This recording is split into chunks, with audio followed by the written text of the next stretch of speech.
It's Saturday, 3 p.m. Eastern Time. Good afternoon. Hey guys, little jazz to start this off. And if I had a set of drums in front of me, I'd be busy playing them. I don't play this music enough anymore. I seem to play the blues and the happy music. And I miss this. Good to see everybody. Good to see everybody. Welcome. Glad you're here. And I know it's not morning coffee with Mitch, but there's never a time when coffee isn't appropriate, so drink it if you got it. And I'll allow you to see me do that. And my cup today says, of course. I talk to myself sometimes. I need expert advice.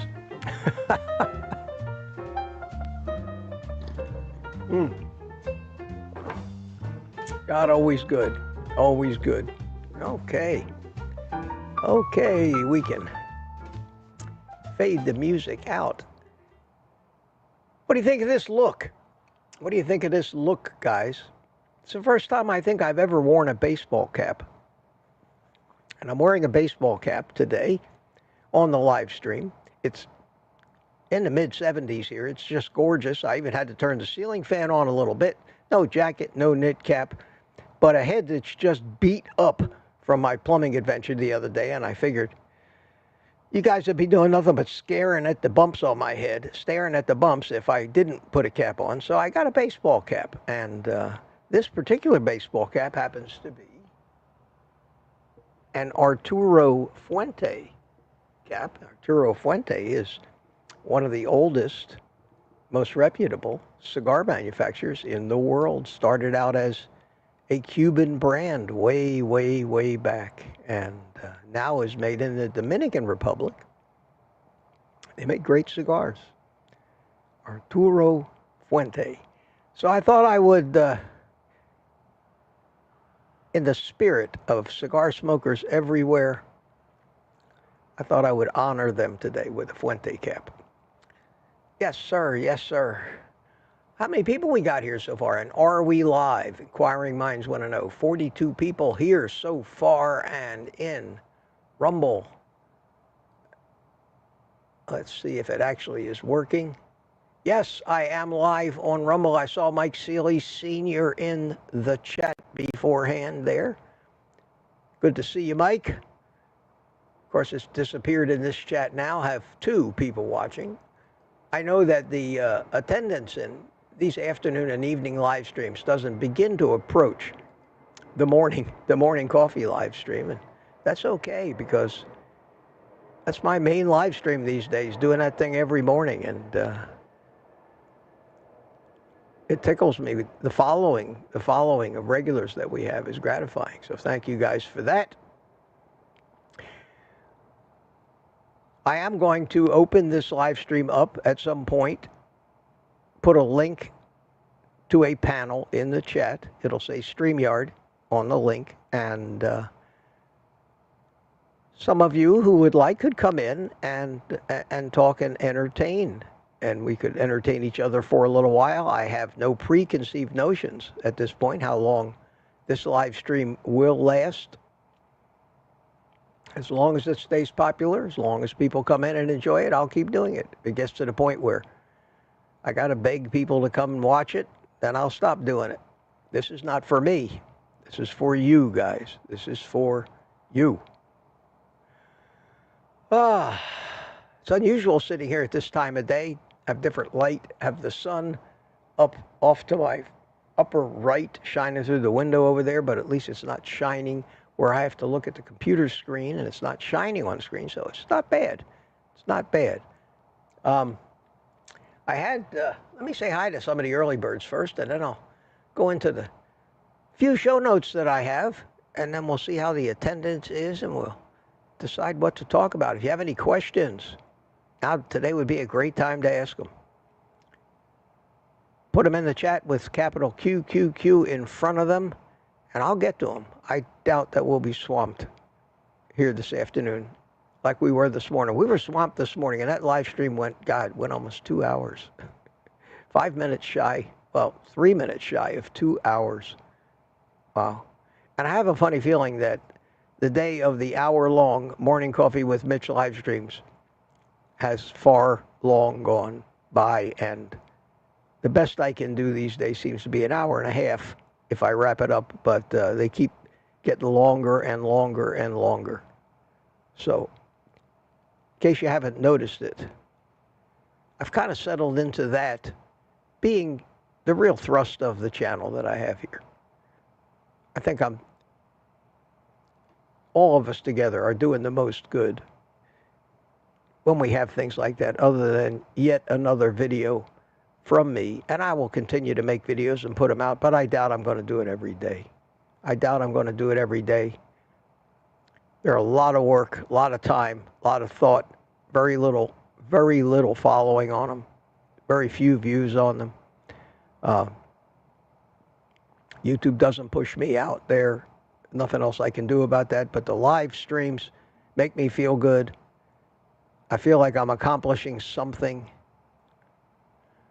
So that now is the most important thing that I do on this channel, are those Morning with Coffee live streams. And I hope, it's only been going on for a few months, but I'm hoping that it kind of becomes an institution among us, and the attendance keeps getting better and better. And even if they get longer and longer, it doesn't matter. If I have to sit there till noon one day, it'll be absolutely well worth it for me and for those of us here that are trying to succeed.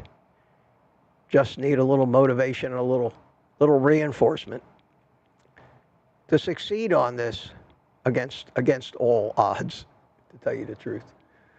Let's see who we have here. First in this afternoon was United Carnivore. I had him up on the screen already. Greetings from Tampa Bay. Mike Seeley, how you doing? Rick Charger Mopar is here. How you doing? Rick always shows up on Saturday afternoon and usually comes in the panel and shows us some old telephones and things. I have been online all day so far. Yeah, I can imagine. I can imagine. I've spent a great deal of the day on the computer as well. Tuka from Finland, Turamir, how you doing? At least this isn't in the middle of the night for you. It's later in the evening. He says, hello, boss. And here we have, Turamir says, I am listening, watching to a real estate investing seminar. Good luck. Good luck. Good luck. Lady June is here. How you doing, Lady June? Aunt B checked in, says, hello, my friends. And B also reminds you, hit the like button. Hit the like button. Juan Manuel. I called him Juan Miguel the other day. I'm sorry, Juan. It just came out. I know it's Juan Manuel. Juan Manuel from Chile. Always good to see you, my friend. You know that? Always. Always good to see you. And we have Tanya's here, Kitchen Witch. Hi, Tanya, talking to Aunt B. Who is this? I'm having a hard time reading the green names here on the screen. It's pretty bright in here, but after I click on them, I can read them when they turn white, when they flip up on the screen there. So you'll see me doing a lot of this. Yes, a Mitch bobblehead actually is a thing. Live. Good to see you, Greg. How you doing? From Nevada. Good to see you. And checking in is Sandy Blythe, says, hi, guys. Marla Kelly is here. How you doing? And Jerry Graham. Hiya, Jerry. How are you? How are you? Good to see you. Father of United Carnivore, Mike Seeley Sr. here in Melbourne. Good to see you. Tina Swikerath is here. Hiya, Tina. Good afternoon. Good afternoon to everybody. Steve Studley is here. We have some pictures of Steve, which we're going to show you in a little while, before and after yet another amazing transformation. Steve sent them to me. Thank you, Steve, for that. And Spanky's here. Spanky Golf Addict from Canada. Good to see you, Spanky. Good to see you. And here we have, there's Steve Studley again. I can't Read them when they're green. Looks like Touramir again, Spanky again. Who is this? Steve Studley again. Oh, God, this is going to go on like this. So you'll see your name up on the screen more than one time. If you're a private community member, the names are almost invisible to me because they're dark green on a black background on that particular screen. I wish I had a way to change the color of that, but I don't. I don't think I haven't looked. Who is this again? Steve Studley again, yes. Okay. And that's Golf Addict. Steve Studley again. And Golf Addict again. And Aunt B again. And Steve Studley again. And here. DS111, how you doing, fellow? Hello, fellow cow killers, he says. Yeah, I guess we are. I guess we are. Mark Whistler, my friend. How are you, Mark? Good to see you. Good to see you come in this afternoon. It's windy out here today. You may hear a little of the wind blowing when I'm talking. When I stop talking, which isn't very often, the microphone will clamp shut and shut off the background noise. Be Smoothie 420's with us. Hiya, Smoothie. How you doing? CB from Alabama. Sheriff CB Carmack is here. Good to see you. DS111 says police. Yes. Behave, children. Behave. And Aunt B and Spanky and Steve Studley are chatting up a virtual storm in here. Good to see it. Golf Addict, Golf Addict. Who is this? No Slow, Gary, how you doing? How are you, my friend? Good to see you this afternoon. Stickman's Garage is with us. We have 57 people in the house right now. At this time on the morning live stream, I would have double that already. So I guess some people actually have lives and have things to do in the afternoon. Who'd have thought that? I would never. Who'd have thunk it, they say. Imagine that. Imagine that. Tanya says, good day to me. Good day to Mitch. Yes, it's been a good day. It's been a good day so far. And here is Juan Manuel again. And who is this? It's Lizzie. Hi, Louisiana here. Bad weather coming. Yeah, I saw that on the weather map. We're supposed to get that, all that front coming through like tomorrow evening this way. And it's going to get chilly here. And it may be after that, maybe we may have some very chilly mornings that I may be up to a point dressed up like Kenny in South Park. And if it gets way too cold, we're going to do this inside. I'm going to forego the cigar. I mean, I may be crazy, but I'm not stupid. Marek, Rizard, how you doing, Marek? Good to see you. And that was the first one. No, not the first one at 3. Who won the honors at 3 p.m. to be the first one to ring the bell? Wow, look at them all at 3 p.m. Holy cow. It was. Spanky at 3 p.m. rang the bell, and everybody else that another 10 of you that I just said hello to, came in after that. We're still at 3 o'clock here. No Slow, 3 o'clock. Wanda Gerling's here. Hi, Wanda. How you doing at 3? You guys are punctual, if nothing else. I'm telling you.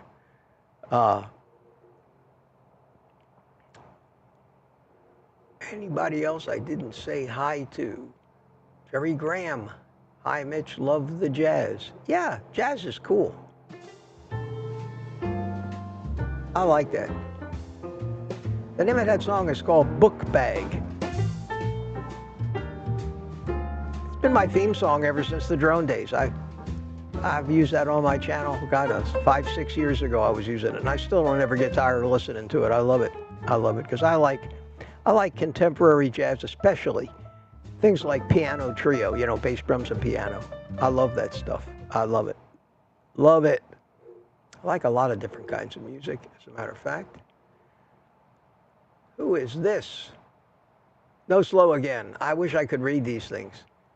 DS111 is saying hi to everybody as well. Mark Whistler, Steve Studley, Granny Boo 2, hi. How you doing? Good to see you. Good to see you. This is a strain to read these green names.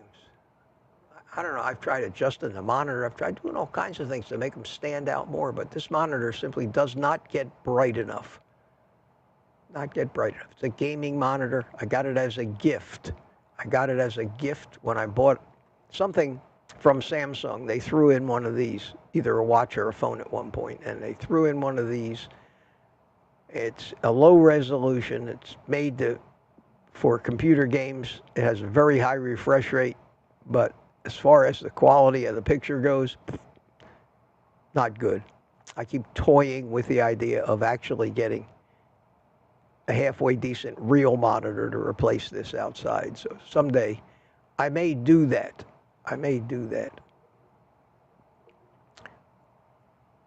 And get something a little sharper than just standard HD. Maybe I'll get a 4K monitor out here that has more than the few hundred nits of brightness that this thing does. I say that because I continue to keep doing this. And Jerry Graham, how you doing? The baseball cap looks great. You like me in a baseball cap? I'll tell you what, guys. I've shown a lot of respect for you. The respect that most YouTubers today, especially the younger ones, don't show any of us. I'm wearing the baseball cap frontwards. Frontwards. God, I know so many YouTubers that think it's just the thing to wear the baseball cap backwards. When I see somebody wearing a backwards baseball cap, I don't know. I'm old. To me, that's kind of an in-your-face insult. The whole idea of a baseball cap is to have a brim, to keep the sun out of your eyes. Not to keep the sun off your neck. I don't think it serves much purpose doing that. But I'm telling you, you watch these YouTube videos, and even some reputable people always have that baseball cap on backwards with that strap going right across their eyes in front, across their forehead, and then the hole, and then the top of the cap. So I may do this more often if it's a little on the chilly side, but not cold enough to have to wear a knit cap, which really keeps my head sometimes too warm. Yeah, I'll throw a baseball cap on. I've always liked the looks of baseball caps. And I've got a baseball cap collection, guys, that'll keep us going for months without you ever seeing me. I have saved baseball caps from every stage in my life, every activity I've ever done. I must have 50 of them in a drawer. Most of them unworn. I just bought them at different events, model airplane events. I even have an NRA, National Rifle Association baseball cap. I have an engineer's hat that a train conductor might wear. It's nuts. It's nuts. So maybe that'll be a new thing. What the hell is Mitch going to dress up as today with the baseball caps? But the reason I'm wearing the baseball cap is my poor beat up head, and I have 3 big bumps and red marks where I clouded myself into an I-beam as I was crawling under this very narrow space under my house trying to get to where the plumbing was leaking. Oh, this is cool. Gary says I look 10 years younger. Well, how about that? How about that? Maybe I'll start to love baseball caps. Anything. Although I never gave a crap whether I looked young or not. I'm not very much about that. And yes, Charger Mopar, Rick, you are correct. You are correct. Fuente is the maker of Opus X cigars. That was Rush Limbaugh's cigar. He always smoked the Opus X's. Yeah. CB says, stop nagging your son while he holds the wrenches, Mitch. Yeah. That's what my son was doing. I was under there working. I had him there just for safety reasons, in case I got stuck. And I had put a piece of plywood in, and it went kind of downhill. So in order for me to climb out with almost no room to even wiggle, I had to ask him, grab my ankles and pull. And in case I did get stuck, he could call the fire department. But he handed me tools, and we could just about reach. I could just about reach down between my legs towards the opening, and he could scrooch down and lean way in and hand me crap, which I would have a hard time finding. I was laying on my back looking up, and everything around me was soaking wet because I had to find out where that leak was. I was wet, sandy, dirty, all over my glasses. I had to wear a strap on the back of my glasses to keep them on my face. Otherwise, they would have been moving all around and falling off. And they were getting covered with water, and I couldn't see. It was just without a doubt one of the worst places to try to fix or diagnose anything. But I did beat myself up. I bruised my tailbone as well, which was more sore yesterday than today. But that hurts. I am absolutely getting too old for shit like that.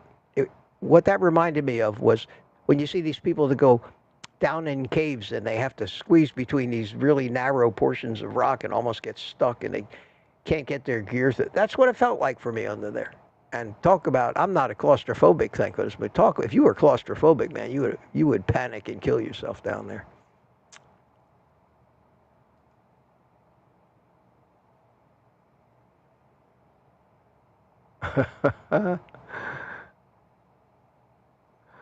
Well, another compliment. Steve Studley says, Mitch does look good being an old fart. Thank you.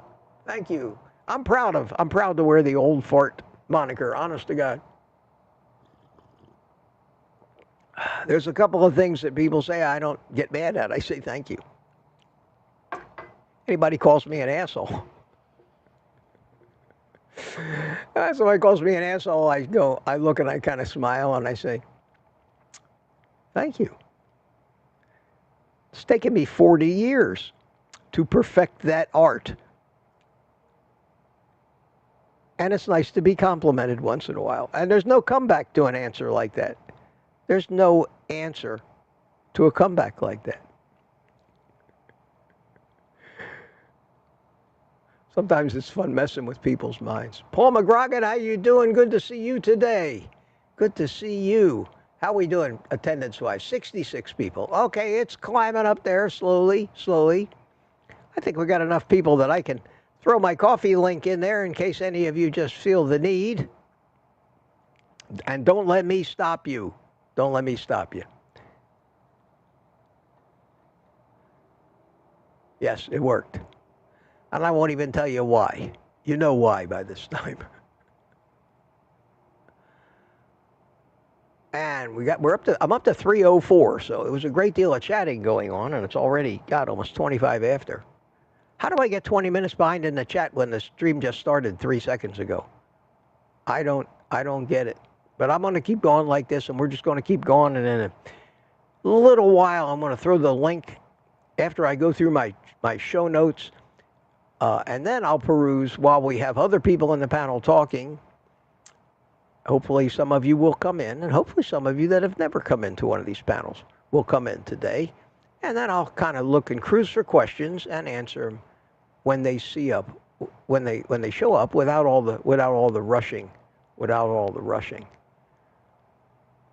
Okay, I will do this for another minute or two.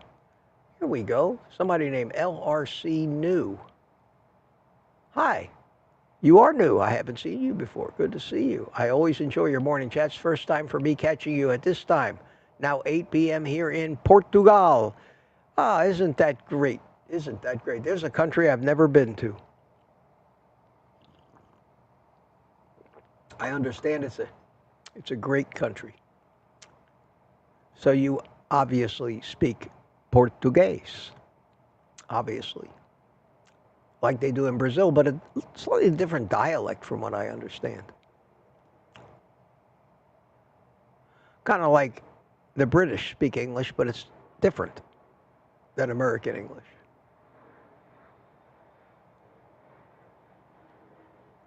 And even the people in Boston speak a completely different language than the people in Louisiana. I mean, you don't even have to be in a different country.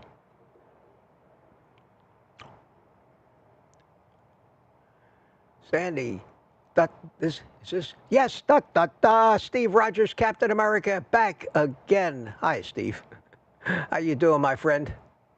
Good to see you here this afternoon. Good to see you here. Man, the live stream from this morning was very well attended. Very, very. I think we got up to maybe 170 at one point for a brief instant. Wow. Wow. I love it. I love it. And we'll be doing it again tomorrow morning as well.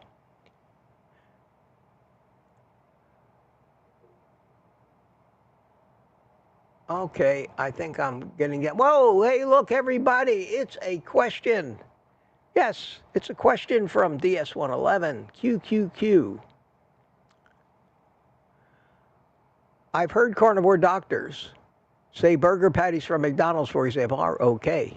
I had 3/4 pounders recently, and they were very good. Do you agree that they are okay? Absolutely. Absolutely. From everything I've heard, McDonald's is serving very, very good quality beef, and they don't adulterate it. They do not adulterate it. They don't fill it full of fillers and seed oils and all that other crap.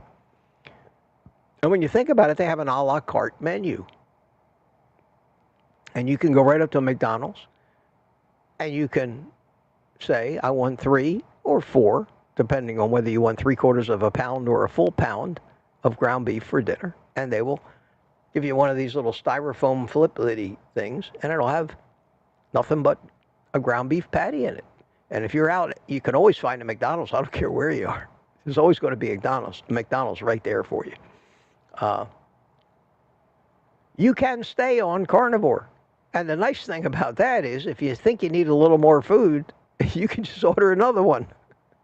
Whereas when you're at home cooking and you eat everything you prepared, it's a little more work to prepare more food. But with McDonald's, you just walk right up to the counter. Oh, wow. Excuse me, folks. God, I wonder if it was that was that fly. I don't know. I didn't see a fly in my mouth. Something just hit me right there in the throat. I haven't seen that fly for about an hour out here. I think he got lost or got tired of chasing me. Okay, that's why I always keep liquids with me when I'm doing these things. You never know when you're going to get in some kind of coughing fit. And I have this here too. Let me take a swig of this.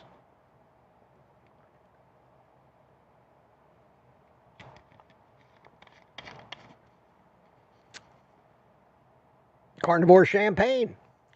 Look, the label has slid down. How about that? That's interesting. Okay, folks. Yeah, the McDonald's stuff is great. I wouldn't hesitate to do that. I understand that Wendy's is probably okay. Burger King is probably okay. But you hear mostly McDonald's. McDonald's talked about. Here's somebody I haven't seen before. Thomas Pruitt. And in parentheses, Target Prime Rib. Okay, sounds like a very worthy target. Hi, Thomas. Welcome. Good to see you this afternoon. Glad you're here. Glad you're here and joined us. I have a few show notes today. I'll stop right there. That was at 3:15 in the chat. Not bad. 3:15. Only about 12 or 13 minutes behind. And let me get my show notes up here. My show notes are very short today. Let me first start out by saying I always go in and I keep up with answering all the comments. And I don't get nearly as many of those comments on a live stream because you've commented your brains out during the live stream. But people still do, and during the replay they'll leave me a comment. But nothing like the hundreds and hundreds of comments I used to have to answer every time I put out a video. So this live streaming stuff's a lot easier on me. A lot easier on me and a hell of a lot more fun. And I think it does a hell of a lot more good, to tell you the truth. Almost like a podcast. So I got about a half a dozen, 6 or 8 comments on the replay of this morning's live stream. Most of them were very complimentary, and they usually are. But I got another one of those cigar comments. Got another one of those cigar comments.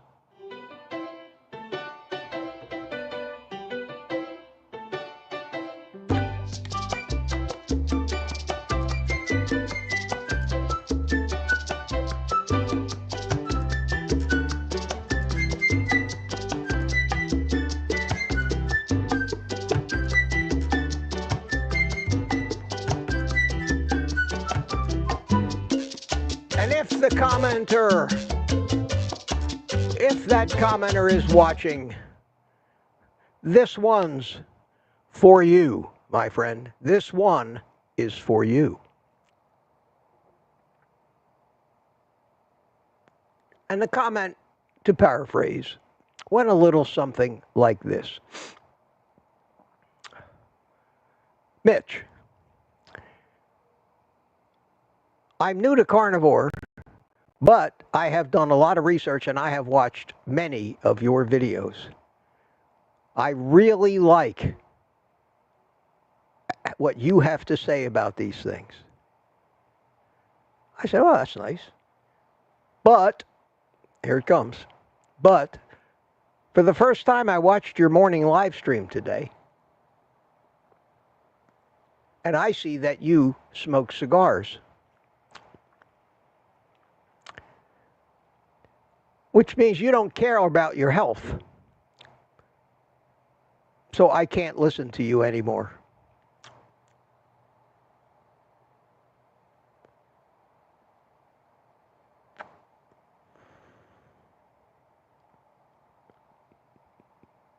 I laugh. I used to let that upset me. Now I laugh at it. And my answer to those people is, fine. Fine. I don't care. I don't care. If you think you want to tell me what to do or you don't respect me because of what I do, I don't care. I just don't give a shit. And it usually is followed by a two-word expression whose initials are F-O. But those people, I guarantee you, after they've said that, they still hang around and watch because they know that what I'm saying is good and will help them. But why do people have to be so judgmental? And I don't care if you are judgmental. If you are judgmental and still want to listen to me, do it. But if you're judgmental and feel the need to tell me what I'm doing wrong, go away. Go away. So I don't get too many of them anymore. And the reason I do this is because I do not think in any way, shape, or form it is bad enough for my health to make any difference in how long I'm going to live or what I might end up suffering from. Period. I don't inhale this stuff. But I don't have the time to start getting into a debate with every one of these friggin' morons that feels the need to tell me that. There's no good reason under in a world that anybody would want to tell me that. They know it's absurd and on its face. And some of them probably don't know it's absurd, and that's even worse. Sorry about your mental disorder, my friend. Sounds like narcissism to me. Someone who didn't put their name and just bought me 5 coffees. Wow, thank you, someone, whoever you are. And the note says, love you, keep up the great work. Well, someone, I love you too. Thank you so much for that. Thank you so much. I always appreciate it. And the second order of business today, the second order of business is my friend Steve Studley, longtime viewer from the channel. And here is Steve. This, my friends, is Steve Studley before. Look at that. That is Steve's before picture. Take a good look at that. Take a good look. Wow. Now, this is Steve after. Holy cow. Steve. That's amazing, man. That's amazing. And Steve sent me 4 after pictures. 1, 2, 3, and 4. And what a transformation. Steve, you should be so proud of yourself. And I'm proud of you too. So,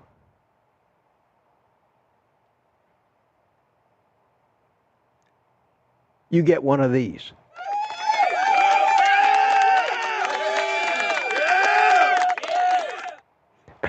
Yes, you do, Steve.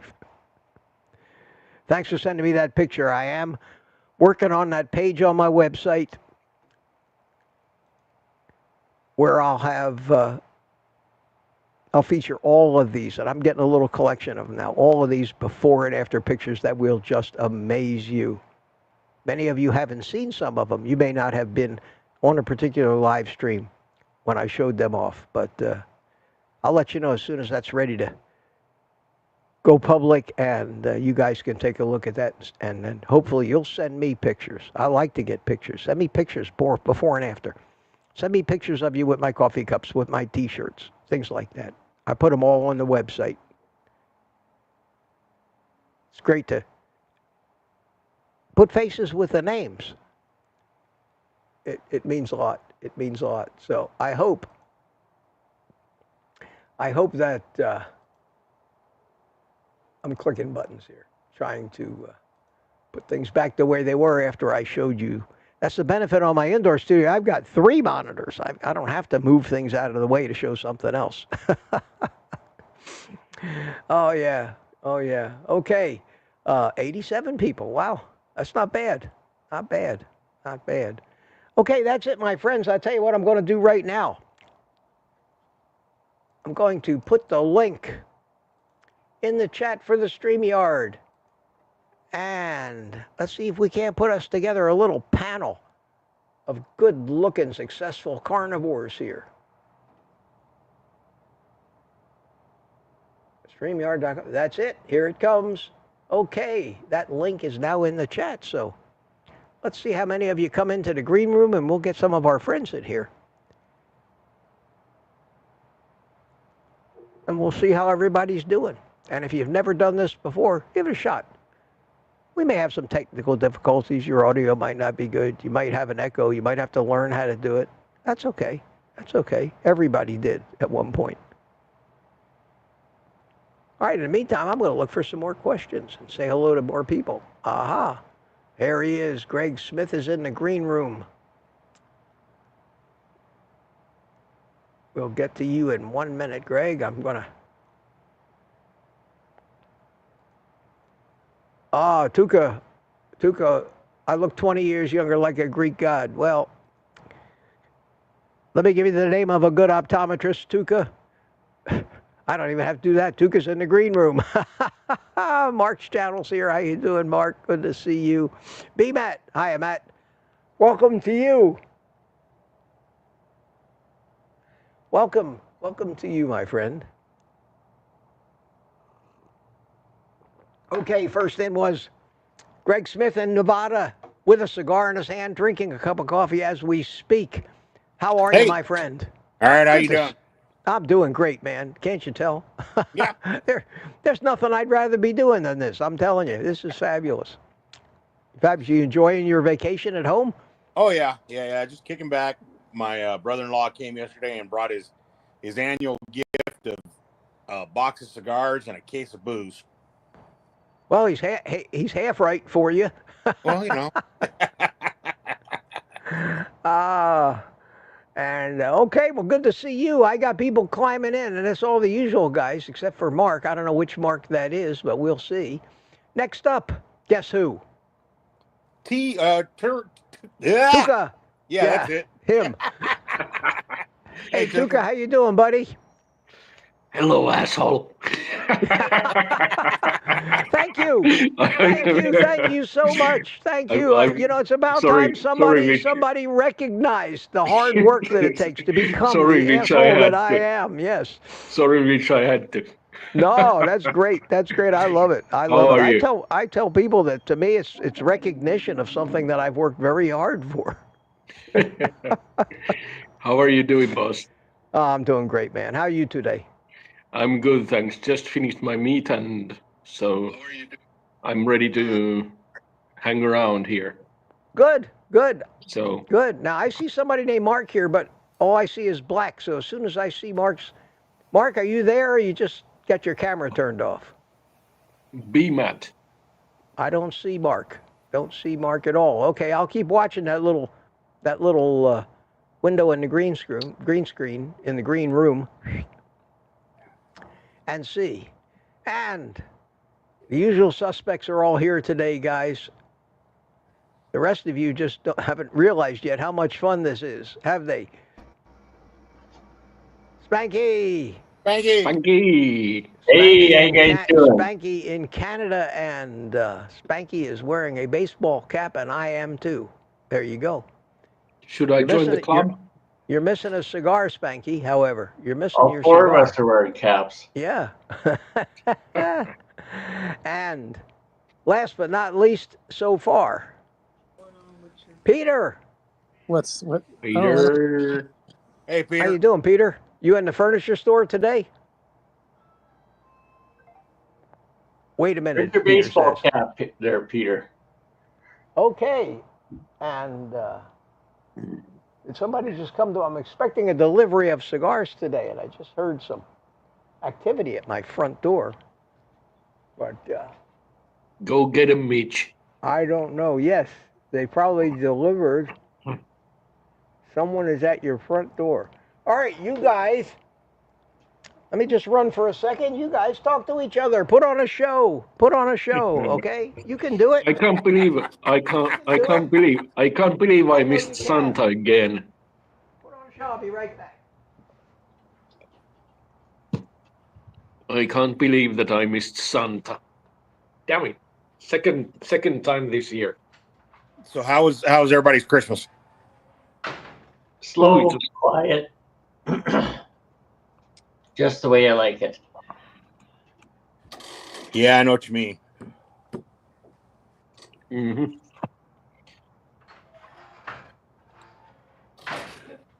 Gonna do lamb chops today on the grill, I think. I've never had lamb. What? I've never ever had lamb. Oh, Mitch got cigars. No, he's got his box. Mm-hmm. Watching any hockey today, Tuca? Actually, I didn't have the time. I was getting some rest, and then I was having this. Then I was in the Mitch's morning coffee stream, and then I had this investing seminar for free for 2.5 hours. So I have been watching. I haven't been online half a day, so. Wow. Wow. I'm Yeah. back. The cigars got here. Yes. Cool, Mitch. Yes. Did you get anything different, or did you get just Perdomos again? I got 2 bundles of the Churchill Maduros. These ones I'm smoking now, I got at the local, from the local guy here. He didn't have Maduros. All he had were the, I think they're Sumatras, which are tasty, but I still like the Maduros better. I got 2 bundles of the Churchills and 1 bundle of the Toros. Yeah, So that'll keep me, at least till Tuesday or Wednesday, I think. Yeah, I got cigars coming. I'm hoping they get here before I go back to work. You just bought enough cigars for the next season, man. Didn't you? At JR's? No? Never enough. Never enough, yeah. You're right about that. You are absolutely right about that. And we got a couple more people. Looks like we're going to have a crowd here today, guys. Let me bring them in. We got Rick. Hey, Charger Rick. Mopar. Hello. Hey, Rick. Rick of the professional audio that puts me to shame. Look at him. Look at him, man, with his microphone. Wow. Hey, Rick. Yeah, I was live. I think the ballast on your fluorescent's going bad. Oh? I can hear it. No, I think that's a computer fan. Oh, is that what that is? Yeah. No, Yeah, the neon. This is neon. Some buzzing sound or something. I don't hear That's it. weird. I don't hear it here. You guys hear it. See, whether you know it or not, the audio from your feed doesn't go through my system in any way, shape, or form. My audio goes to StreamYard. Your audio goes to StreamYard. StreamYard is the one that packages all the different video signals and audio signals together and puts them out to YouTube. So I have no control over your audio. Now I have a slider on my mixer that I could control it. It's on a separate channel. But I had to do something called mix minus. You know what that is, Rick? Not really. Mix minus. If I turned off the mix minus, my mixer would rebroadcast the audio that I receive on that channel back out through, and we'd have an echo. Delay. A delayed echo of maybe 300-400 milliseconds, and it would be horrible. So these mixers allow you to set in infinite parameters where everything that's coming in and where it's coming in from and where it goes out to. If I had 4 people on a panel sitting in front of me, each with 4 individual mics, I could even decide who hears what in their headphones, and I could actually have a completely separate headphone mix. It's terribly intricate to set these things up in the first place. I even have buttons on my mixer that allows me to override that. So if I want to say something, like I'm a producer and I only want a particular person to hear it, I can actually push a button on my mixer, and it will what I say will only go into that person's headphones. And that's why news people wear earbuds and things. They're always getting cues from their producers. So I have the capability here, but with StreamYard doing all the final mixing for me, I don't need to worry about your audio at all. I just need to make sure I'm not rebroadcasting any of it. And yet I need to rebroadcast the audio, for example, that comes from my microphone, from the computer screen. That's a different channel of the mixer. So if I play back a YouTube video on here, I need to make sure that audio goes out on a different channel that does not have the mix minus. I need to, when I play music from my mixer, that's yet a separate channel. I need to make sure that that doesn't get taken out of the final audio mix that I'm putting out. And that's why it would be almost impossible to do one of these things without some kind of a mixer, either a virtual mixer on the computer where you could control all this, or it's much handier to have one of these mixers alongside. Yeah. But I love it. It gives me a lot of capability, and I don't think I use 1/10 of the capability that this thing has right now, because it also has, Rick, you'll appreciate this, has all the audio processing in it. It has every kind of anti-clipping, floor noise filter, equalizer. Does it have an adjustment for compression as well? Oh, absolutely, yeah. Has compression. I can shout at the top of my lungs and I won't overdrive it. It'll throw a limiter in there and clamp down on the top, and you wouldn't realize it. It's great, and it lets me add a little more low end, a little bass to my voice, cut out the highs. It has what they call de-essers. Yep. To take the sibilants out. Sibilants out. Yeah. It's really an amazing gadget. It's an amazing gadget, and I think most of you have seen it before, but it's this thing that's sitting right here. Roadcaster? Right here. Yeah, it's a Roadcaster Duo, which is the same as the Roadcaster Pro. Has all the same capabilities, the same circuitry, the same electronics. It's just only 4 channels instead of 6. It takes up half as much room on the desk. Yeah. It's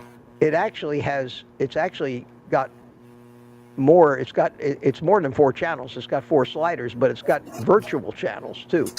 If I have to use them, I can add more things. And it's got 2 XLR inputs instead of 4 XLR inputs. But it's got 4 headphone outputs. For anybody on YouTube, it's absolutely more than enough for them. Costs about $500, but worth every penny of it. I got my mixer from the dump. It's one of these. I would, Oh man, well yours looks a hell of a lot more complicated than mine. Well, there were several of them at the dump. I don't know who threw them out, but I got one working, and that's a spare.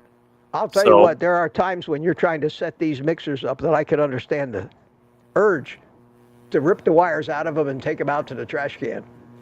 They can be so friggin' frustrating when things aren't working the way you think you want them to work.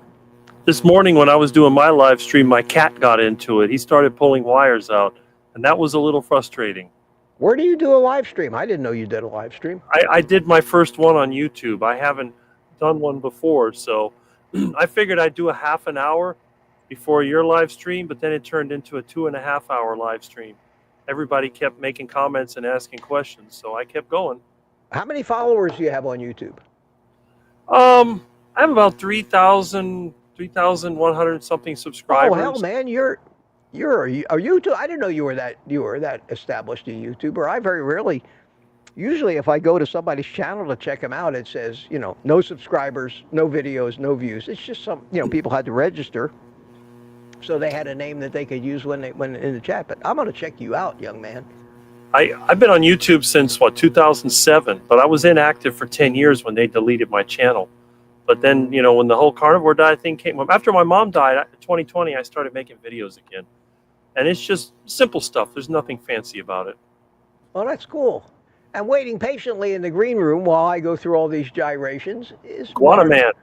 Hey, Mark. Mark Booz in St. Lucie. Hiya, Mark. How you doing? What's going on? It's warm today. Guana's cooking. Hey, I just want to let you know, Mitch, everybody's bitching about the buzzing, and it is pretty loud. Somebody's buzzing. Is it Rick? Something's buzzing, yeah. Let me mute. All right, Rick, did the buzzing go away? Rick muted himself. Yeah. Yep, it's gone. Yeah. Okay.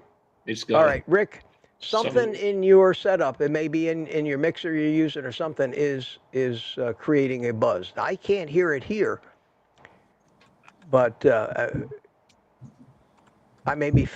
my mixer may be filtering it out of the feed going to my headphones, but it is you. So I don't know what do you think it might be? I'm going to get the oscilloscope and check. This is interesting. Okay, just mute yourself and let us know. Well, that's too bad, man. Sorry, Rick. No. Yeah, if everybody's complaining about the buzzing, everybody's, I guess, saying. Tommy Pitarch says, okay, who can get rid of the buzzing? Yeah, yes, I hear the buzzing. Buzz. I thought it must have really been bad. Everybody. I wasn't looking at that part of the chat, but it looks like everybody says there's a buzzing. Steve Studley said there's a buzzing. I guess it started when Rick came on, because that's the first I heard about it from you guys. Okay, well, we all need to speak up. Could any of you have heard it? If not, maybe StreamYard was filtering it out. I was here. I heard it here. Oh, you did? Yeah, okay. I heard it too. Yeah. All right. So we'll take care of it. We'll take care of it. It happens to the best of them, even the professionals occasionally. So I'm going to just, you just talk for a minute. And what I'm going to do is I'm going to start looking to see if anybody's got any questions. And let me try to catch up on the chat here so I'm not really sitting out in left field. Tuka said, how are you, boss? I see that one. You know the answer to that, Tuka.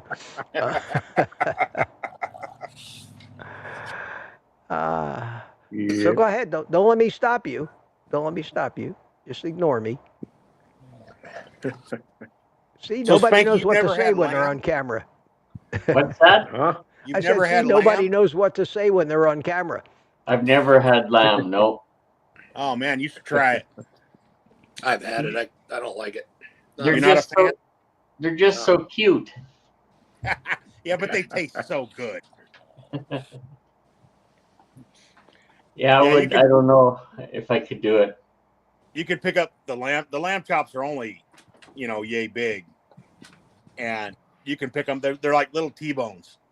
And you do them hot and fast on the grill, man. A little salt and pepper. They're great.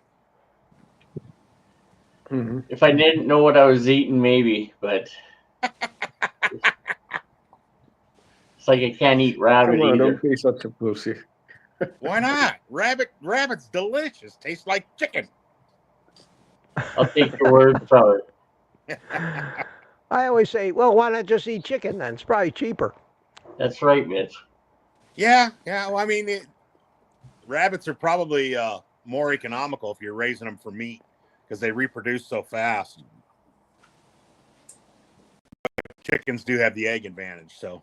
Oh man, do they ever? And I had just a ton of bacon and a huge amount of eggs for lunch today because I didn't yesterday. I usually take one day a week off and eat something else, and that was yesterday. But it was good to get some bacon and eggs in me again today. Mm-hmm. I went to where the hell did I go? Albertsons, and they've got bacon in the butcher case, and they've got a hickory smoked double thick cut bacon, and it was amazing. And it was only $5 a pound. Oh wow! Yeah, really good. And you don't, I don't taste any excess sweetness in it at all. You know, like you get the Smithfield or whatever. You can taste the sugar or whatever in it, but it just tastes like salt and wood smoke. I just noticed somebody's vaping in the crew. That's okay too. But see, the problem, I think cigar smoking is much healthier than vaping because with vaping, you're sucking it into your lungs. And God knows what might be in that That mixture moisture they put in there. Yeah, but with this, it's just leaves and you're just puffing on it. And you take the smoke in your mouth and you blow it out and you take a little sniff and you enjoy the aroma of it, but you're not sucking it down into your lungs. So I think everybody who thinks vaping is so healthy and poo-poos cigars, I think has got it a little backwards. You agree, Greg? Yeah. The vaping, they've shown where there's long-term damage from the excess moisture. Yeah. And it's basically a nicotine delivery system is what it is. And nicotine and sugar, they've got with all the flavorings, you know, it's some sort of sugar substitute or something for those flavorings. Okay, I'm down to the buzzing comments in the chat. I don't see questions. I don't guess we're going to get a lot of questions, but that's all right because we got a panel here. Is there still buzzing? No, it's gone. Yeah, okay. Rick. I found the problem. Oh, okay. What was it? Bad XLR cable. The cat chewed it up. Oh, Jesus. Well, the cat out. It's that makes a lot of sense, man, because if it's on the mic input, you know it's going to be highly amplified. Yeah. What I did, I went ahead, I plugged headphones directly into the mixer. Now you're overdriving your audio for some reason. Hold on. How about now? Not as clean as it sounded before. Okay. And now? Same. Well, that's interesting. You probably so you're going through a mixer and obviously you have an adjustment right for each individual microphone to the pregame. I do. Yeah. But okay. Stay a little further away from the mic, it'll be fine. Yeah, that sounds like a plan. Yeah, because you're still overdriving just a little. Really? Yeah. Does anybody else notice that? You can tell when somebody's overdriving it's their overdriven. audio. Yeah. A little bit. For those of you non-audio engineers in the group, the things we're saying must sound like some foreign language to people. Probably sounds like Charlie Brown's teacher. When I was a teenager, I used to play electric bass for a few years, so I'm used to work with mixers. So well, with musical instruments like bass and guitars, they overdrive them on purpose to get that rock and roll sound. I mean, that they have things, all kinds of boxes with foot pedal boxes that have all kinds of different circuitry to add the distortion into the audio sound. Yes, sir. Oh yeah. Yes, sir, we do. Yes. Pamela Suarez is here. Hi, Pamela. How you doing? Good to see you. Greg, okay, I got down to the bottom of the chat. I don't see any questions. So, okay, good enough. We got 84 people here. Wow. Yeah. Wow. Yeah, Peter. Hey, Greg, what are you smoking? Diesel Disciple. Oh, man. Great cigar. I like Diesel. Diesel makes good cigars. They really do. Yeah. Yeah, it's a Maduro Nicaraguan blend. Good, strong, little bit of pepper on the back end. That's another thing great people don't realize about cigars is they all, every one of them, because of the different blends of tobacco, both in the filler, the binder, and the wrapper, they have distinctive flavors, and you do cigar tastings just like people do wine tastings. Yep. And we've come up with all of these different descriptive terms like peppery, leathery, to describe. And you talk about the finish.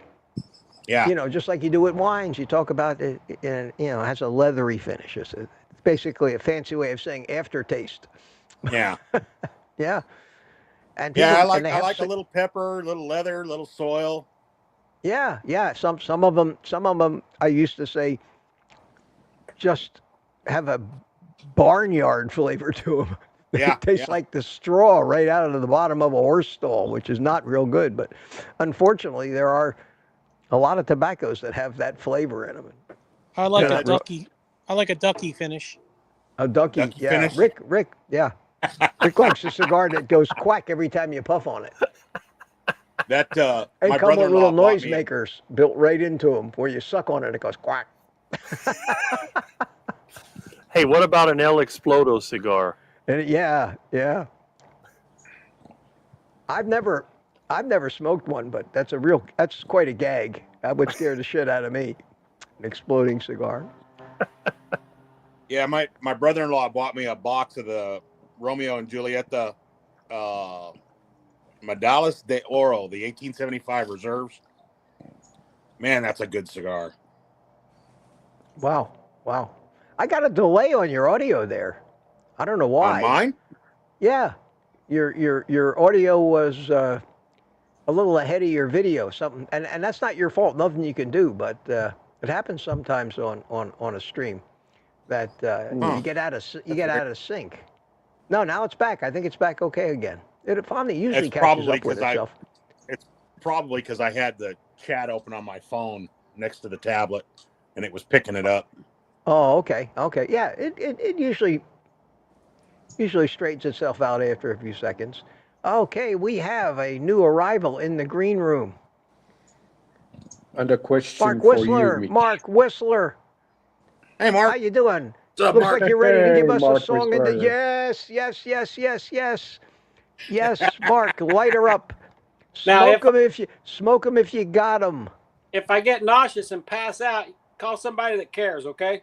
Okay, well, we all care, Mark, but we We don't call- care we whether you're call nauseous. CB. We care that you just probably need to learn how to properly smoke a cigar. Mark is a new cigar smoker, and anybody Mark's age or my age that decides to take up smoking, let them, for God's sakes. Let them. We're old. We don't have enough time to do that much damage to our bodies left. You don't Let know us how enjoy life, for God's sakes. You don't know how old I am. I'm like 30. Well, it's been a rough 30-something years there, Oh Mark. Yeah. my God! I gotta tell you. Only 30. Only 30. Oh my God, yes. And let me see Oh, why Mitch. my phone is beeping like crazy here. There's questions Mitch, in the chat, Mitch. You got, I saw yeah, that. I will get to it. Yeah, you got two questions at least. Mike Cigars Okay. is letting me know that my package got here. Thank you, Mike Cigars. I can delete Oh, is that who you ordered UPS from, Mike is letting Cigars? me know my package was delivered. Yes, I can get rid of that too. You order from Mike's Cigars? Is that down in Tampa or In Miami. Mike's in Miami. Miami? Okay. Yeah, the good news is it's overnight UPS to me, so I can order it late. I can order it like yesterday afternoon to be here today. That's Is there a website perfect. for him? Yeah, Mike's Cigars, I think it's .com. Just type Mike Cigars in Google, you go to it. And they're a huge company. I was 30-some years ago, I was in the computer business, and I was buying my cigars from Mike's in Miami. And I did it for the same reason. I'd order them one day, they'd be at my office, and I'd have them sent to my office. They'd be in my office the next day. I had my office completely isolated from all the rest of the offices in the building I was in. Not only everybody else's office, but my office too. I had insulation put in, I had it sealed off completely, and I had a smoke eater in there, and I could sit in my office and smoke cigars, and nobody knew it. But if they pop popcorn in the microwave somewhere else in the building, it stunk up the building for half the day, you know? But that's okay. You're allowed to do that. They don't find fault with you. They don't find fault with you. So Mark, They're a little pricey, Yeah. Mitch. what's that? You think so? Yeah, they're more expensive probably than that cigar page thing. Yeah, because like my El Rey's, I get them for about $90 a box. He wants 120. Really? Yeah. Well, they're not usually that much more expensive. I know on these Perdomos, they're right in line with everybody else. They're within, a dollar or two of everybody else. And the convenience of getting them the next day. They have a huge showroom down there, too, besides a huge mail order. They're a big business. They've been around for a long time. But you can always go to Thompson's. Thompson's has some good deals, especially on these 5-pack samplers sometimes. Yeah. Yeah, really good deals. All name brand stuff. And my son buys all his cigars that way in the 5-pack samplers from Thompson. And, of course, there's JR, General Cigar. They're one of the biggest. They're one of the biggest wholesale distributors as well. So how you doing, Mark? You nauseous yet? Do we wait and watch for you to fall over or what? No, not nauseous yet. I'm outside with got a little mini grill or it's like a green egg. It's orange. What is it called? London Sunshine or whatever. Getting ready to put a sear on some prime rib I had in the sushi. So, You mean the sous vide? yeah. See, these things make you stupid. I don't know what you're smoking there, but Mark, but it sounds super, man. I need to get whatever you're smoking, Yeah, I'll have what he's having. yeah. Perdomo Greenleaf. I don't know. Oh, well, that's a good cigar, but some of these Perdomos, they're Nicaraguan cigars, and Nicaraguan cigars, if you don't know what you're smoking, you can get some that'll kick you like a mule, man. Oh yeah. Yeah, I used to bring Cuban cigars home from Dubai, and yeah, but wow. they're all right, But yeah, I'm not a fan of Cubans. Most of the Cubans I've smoked were probably counterfeit by the time, I think the Dominicans were pretty good. Dominicans are great cigars. For the longest time, the DR was the cigar capital of the world, but then they got going down in Nicaragua, and they came up fast down there. Yeah. Well, a lot of these old family growers, they took their Cuban seed and went to Nicaragua, went to the DR. Yeah, absolutely. They took the name with them. They took the name with them too. You have was too, wasn't it? You have Perdomo. They originally started out in Cuba. Yeah, but, did they really? They've branched out quite a bit. Yeah. Cool. Welcome everybody to Mitch's Cigar Talk live stream. Yeah, there's a if you like Cubans, actual real Cubans, there's a mail order guy out of Sweden where you can order them and they'll ship them to you.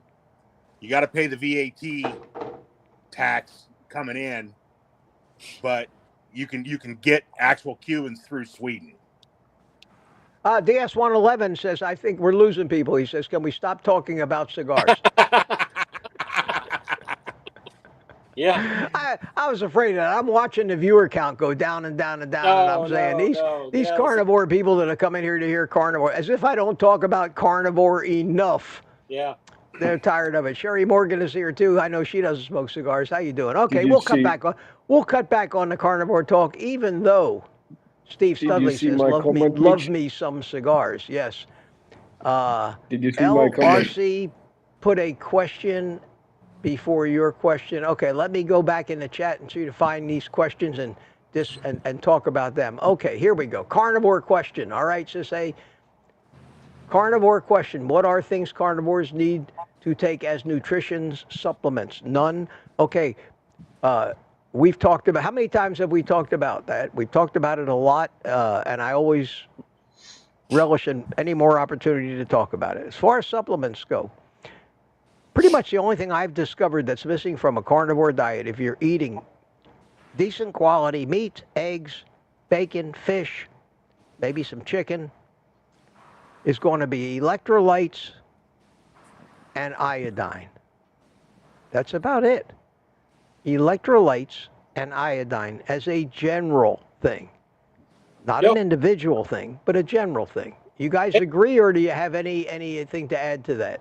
I agree, and I wanted to ask you Agree. something, Mitch. You're going to do that electrolyte recipe or whatever again. Could you make it real simple for those of us that don't like to sit there and measure in grams and ounces and stuff, and just say how many cups or teaspoons? I can't do that because you need to be more accurate than that. You need to do it in grams. You need to weigh it. You need to weigh the initial ingredients in grams, not milligrams. And you can be 1 or 2 or 3 grams off, but you need to be weighing it in grams to make sure that you get the right mix. Okay. Okay, Mark, sorry. Mark, you can pick up a scale on Amazon for about $15. Well, Yeah, 10, 15 bucks. I got one on my website on the links page for a cheap scale. It'll weigh down to a gram plus or minus a gram. And that's all you need. I did a batch but it just took so long that I just thought I would simplify things. Well, I'm going to try to. I decided I have nothing else to do the rest of the day. I'm going to film that today. Okay. And maybe edit it and hopefully put it out tomorrow, Monday at the latest. But the hardest part is actually putting them in little bags for individual bags for later, because I don't really have a scoop. You know. Well, get yourself a damn scoop hole. It's a teaspoon scoop. Yeah. I think they probably sell just the scoops. If you go on Amazon and say 1 teaspoon scoop, you'll probably be able to buy 25 of them for $2. I stick out the bag out there. Okay, Mark. I put it in my coffee and I put a little iodine in there every morning, and it's good. Put it in the. Yeah, I bought a pack of scoops. Had 5 different sizes. You know, I think a 3 gram, a 6 gram, a 10 or 12, and then like a 25 gram scoop, and it was like $2 or $3. Yeah, they're cheap. What you need is about a 6 gram scoop. It's about 6 grams is about a teaspoon. Yeah, and if you get a little less each day or a little more, it makes no difference. You can't OD on this stuff. You could take it twice a day and you'd still be perfectly fine. Now, okay, so let me get back to the question here. Let me finish Sis A's question. Okay. Everybody's coming back now. We're up to 87 people again. the iodine, Mitch. You don't think that using iodized table salt for finishing or whatever gets you enough iodine, or do you think you need? I don't have any idea how much iodine they put in table salt. It's the salt part of the iodized salt that I don't use. I want to use the mineral salts, the pink salt or the Redmond's real salt. I think there is some benefit to using these pristine mined salts that have been recently uncovered and haven't been polluted over hundreds of years from laying at the bottom of a dry seabed that's been exposed to the atmosphere and everything else. They dig and they dig these pristine salt deposits up, and they're ancient. They were probably deposited there hundreds of thousands, if not millions of years ago. And they contain the pure minerals, and so many minerals. And you probably are even getting some iodine and everything else in that sea salt as well. So if I'm going to salt something, and I do, and I make sure I always salt to taste. I don't ever eat anything that doesn't taste salty enough. I know that I'm benefiting from what's in that salt, and that wouldn't be in a manufactured iodized table salt from Morton or any of these other companies that make commercial table salts. So that's the only reason why I would say it'd be better to just get good salt and supplement the iodine. It's one little bottle with a dropper in it of that will last you for years. Yeah. I'm still, honest to God, I'm still working on the first bottle I ever bought of that Lugol's 2%.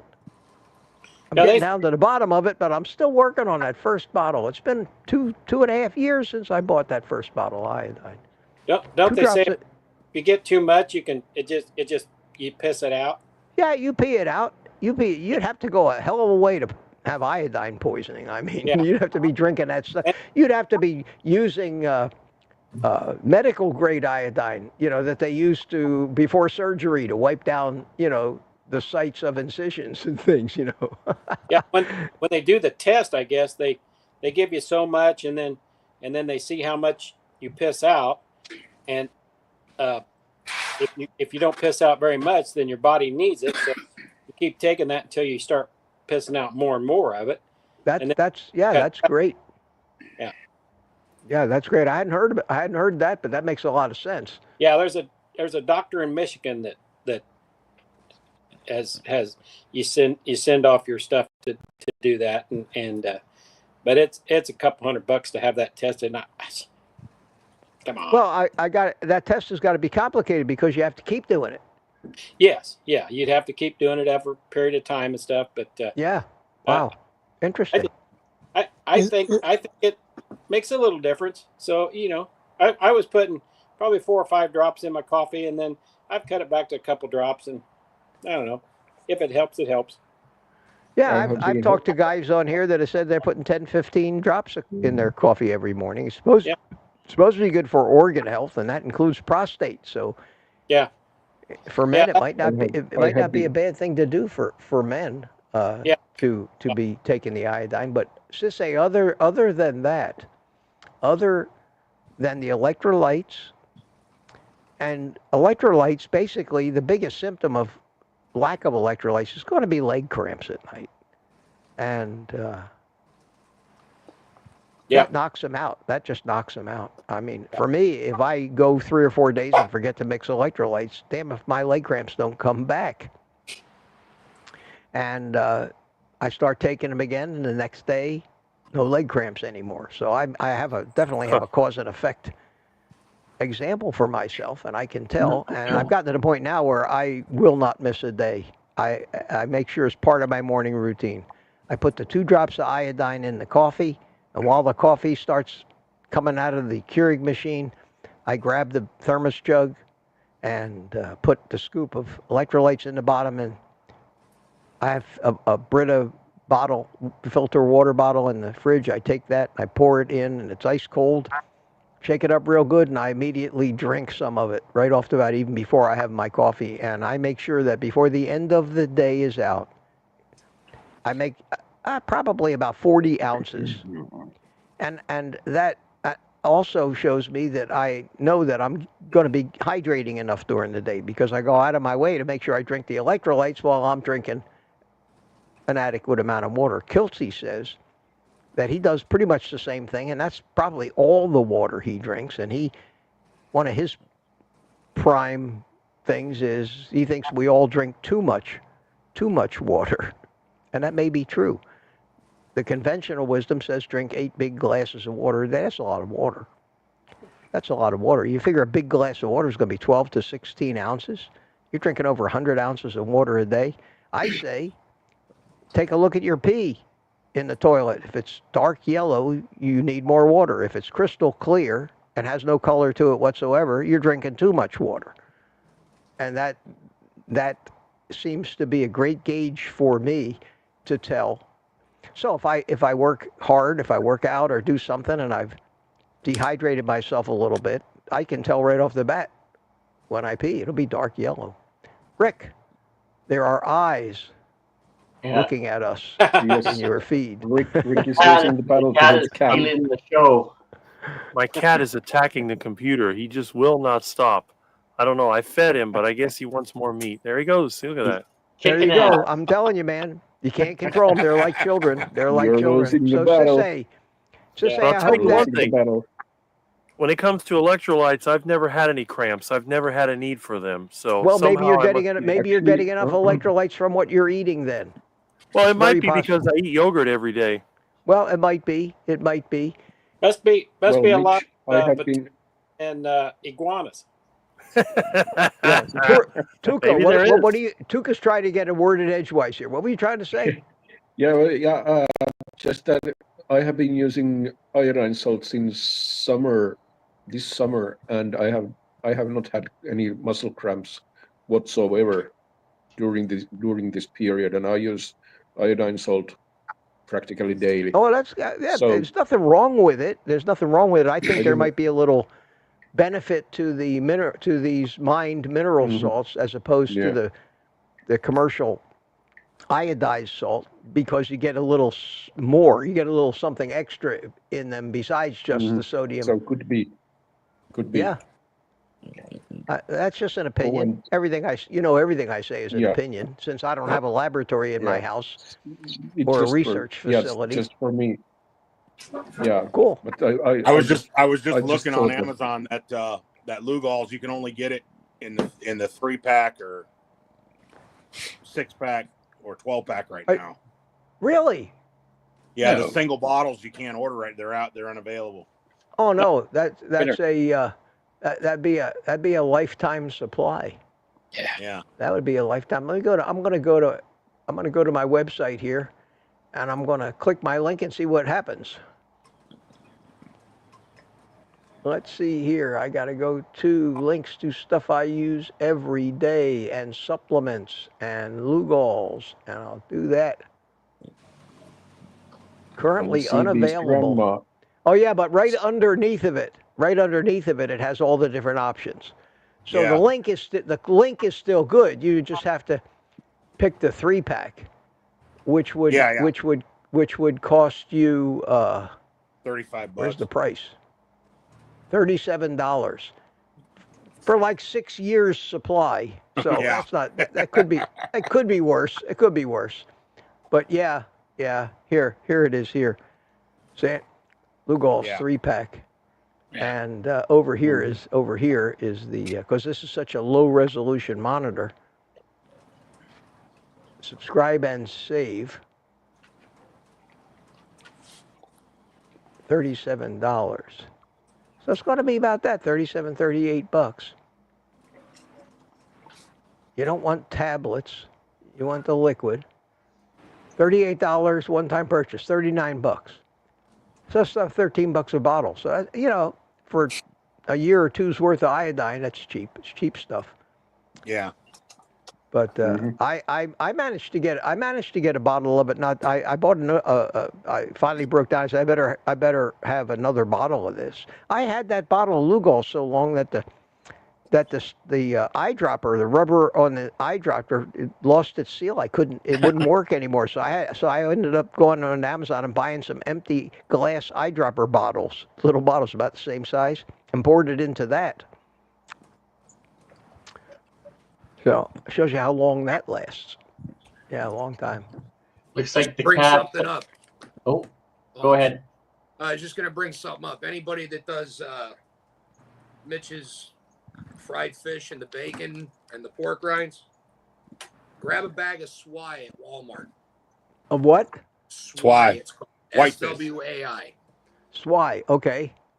It is amazing. I've been making it ever since I saw your video a while back. For me and Lisa, we're addicted to it. Is that? I never saw that. Is that a kind of fish? Swai? Is that what it's called? Yeah, it's a white fish. Looks like cod. Wow, they certainly don't have it at Sam's Club, but maybe they'll have it at the grocery stores. Where do you get it? Walmart. No kidding. It's at Walmart. It's not at Sam's. I couldn't find it at Sam's. No, it's not at Sam's. Well, hell, I got a Walmart right around the corner from me. I'll have to run over there and pick up some of that stuff. Yours with cod and flounder, and then I just grab this. Any white fish I'll eat. I just don't like salmon.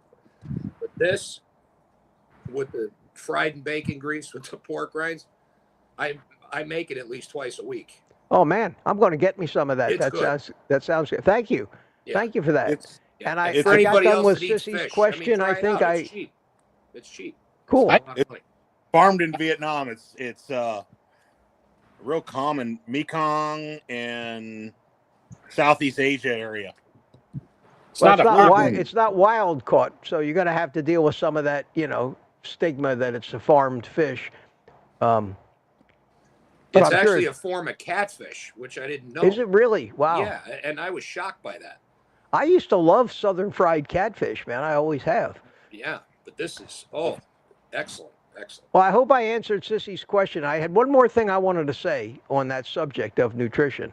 Other than the minerals that we pretty much all need because of the condition of the soils and our effect on the environment, individually, we all have to monitor our own levels of different vitamins, vitamin B12, vitamin D3, things like that.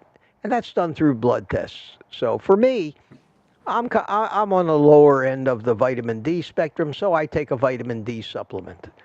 And that has to be something that you learn from your own blood work and go on to it accordingly, and just try to find, if you can, the most reputable brand from the most reputable supplement manufacturer you can find, even if you have to pay a little more for it. Because there's a lot of supplements out there that are just pure crap, and you spend money on them, you take them, and you're not doing yourself any good whatsoever. Not doing any good. So that's my thoughts on supplements. And So I'm not evidently taking we're up to any, 91 people now. People like the carnivore talk. So guys, enough. No more cigar talk today. Sorry. So Mitch, I used to take electrolytes in the beginning for about 6 months, I think. And then it kind of caused my weight to stall, I think. So I took it out. And now I just do magnesium citrate like what you do. I take the 800 milligram. Has a mild laxative effect, which I need.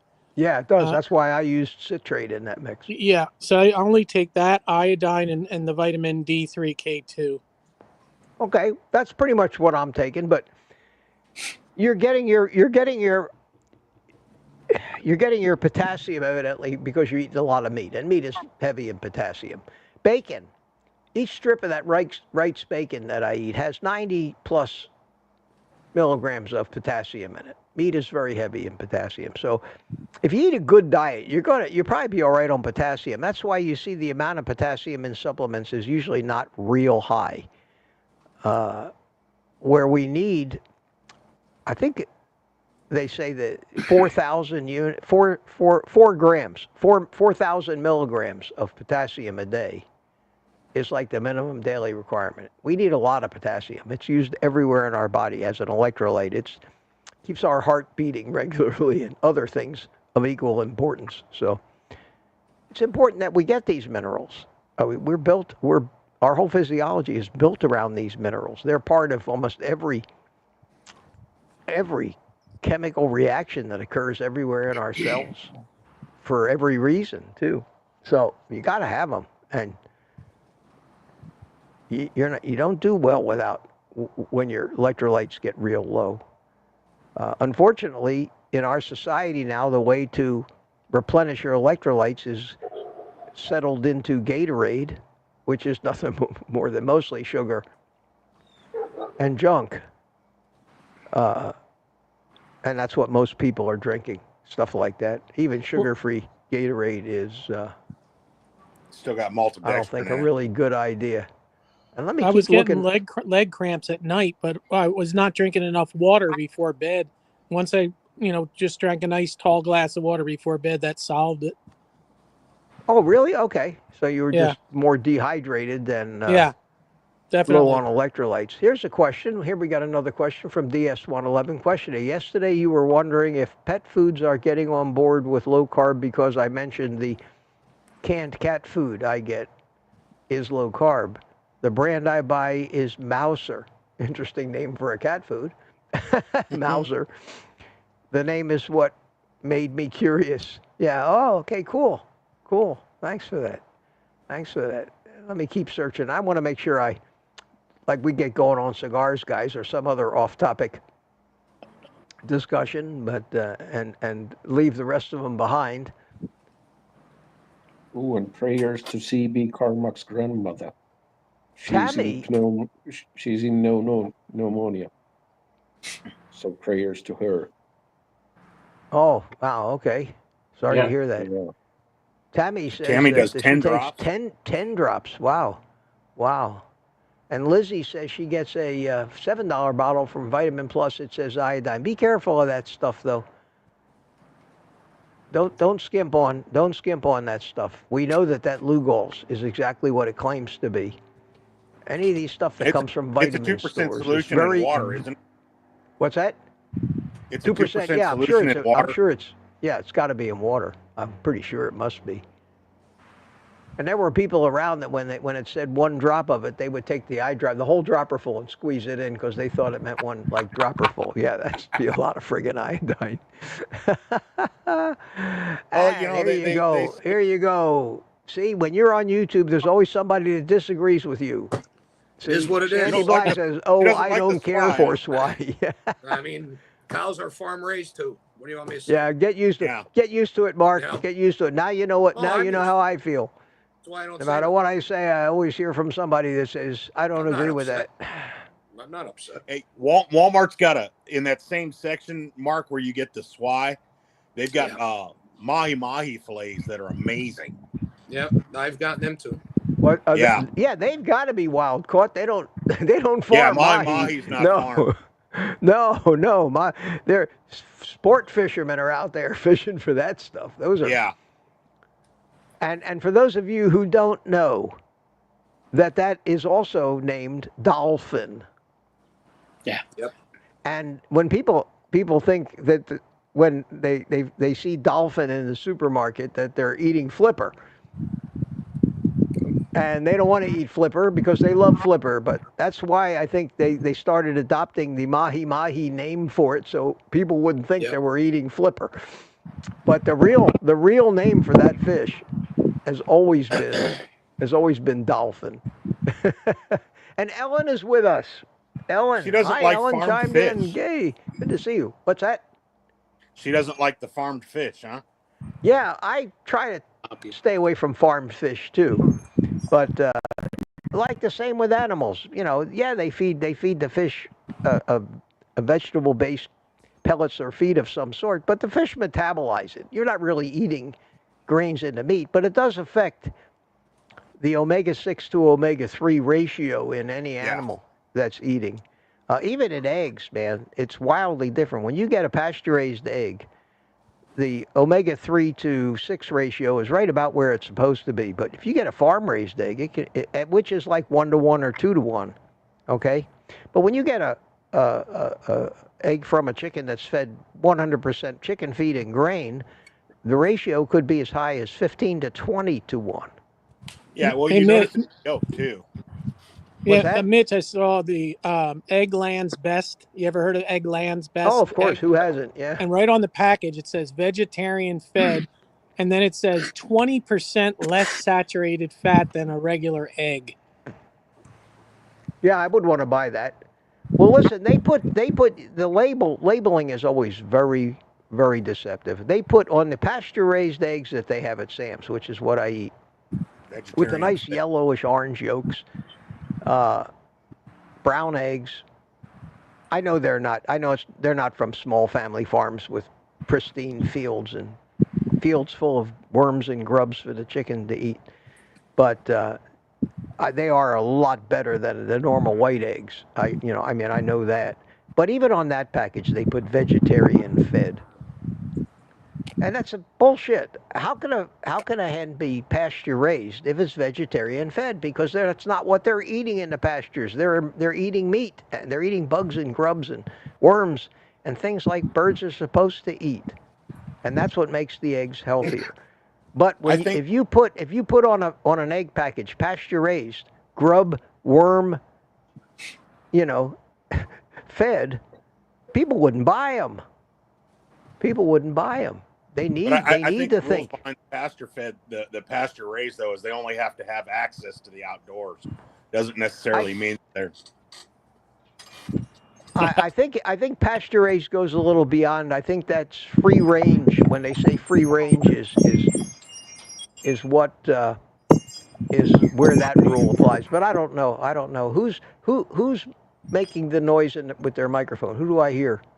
That's Anybody? probably my wind chimes going off outside here. No, it's not the chimes. I hear some of this noise like that. Well, maybe the wind. Oh, okay. Sorry. Might be. Yeah, it might be wind noise. Yeah. No, don't worry about it, Mark. I just want to I want to make sure it's not me that's coming from. That's all. No. Okay, I'm still looking for questions. We still got some people here. We got about average attendance. Sherry Morgan's still here. Good to see you, Sherry. Sherry talked about COPD. Why would you offend anybody with anything, Sherry? You couldn't offend any of us. This is a safe space for us carnivores. Lamb says he's got Lugol 7%. I didn't even know they made 7%, but I guess maybe they do. I would rather have a lower concentration, have to do more drops. I think it gives me more control or precision. I haven't been able to find anything but 2%. I've never even seen 5% anywhere. Or 7%. No, I haven't either. But obviously, if he's using it, there must be a source for it. And Lizzie's telling us about the iodine that she got. It says 1 drop per day, dietary supplement, vitamin plus liquid iodine. Oops, I was putting 6, but 1 drop has 150 micrograms. Okay, 1 drop of Lugol's, 2% has 1,500 micrograms. That's 10 times as much as is in that 1 drop of what you're using. Just keep that in mind.